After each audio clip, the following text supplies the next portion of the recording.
कहै छी अपना सबके मिथिला संस्कार पर स्वागत करै छी। एकटा राखी के गीत छै से सुनू। ई त प्रेम के सूत्र गे बहिन, ई त रक्षा बंधन जे कहैया, ई त प्रेम के सूत्र गे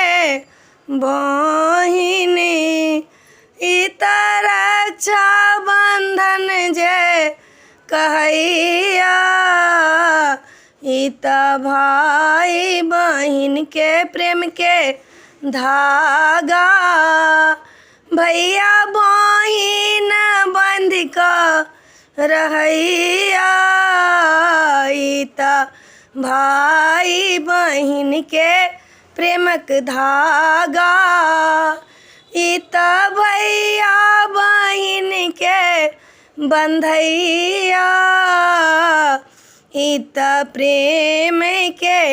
धागा गे बहिन, ई त रक्षा के सूत्र कहैया,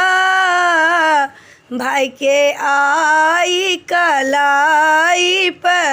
बनी है, हमारी नी तोहरे बनी जेबो,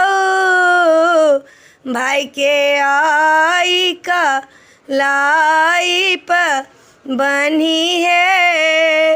हमारी नी तोहरे भये जेबो, तोहरे रक्षा के भाड़ हमर है तई, तोहर दुख सुख के साथी बनी जेबो, ई त प्रेम के धागा गे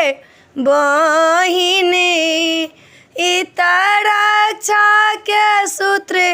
बनी गेलो, ई त प्रेम के धागा गे बहिन, ई त राखी बंधन बनी गेलो, तोहर भैया बसौ दूर दे ऐसा, तोहर यादो बहुत ले को, ई त प्रेम के धागा गे बहिन, ई त रक्षा के सूत्र बनी गेलो।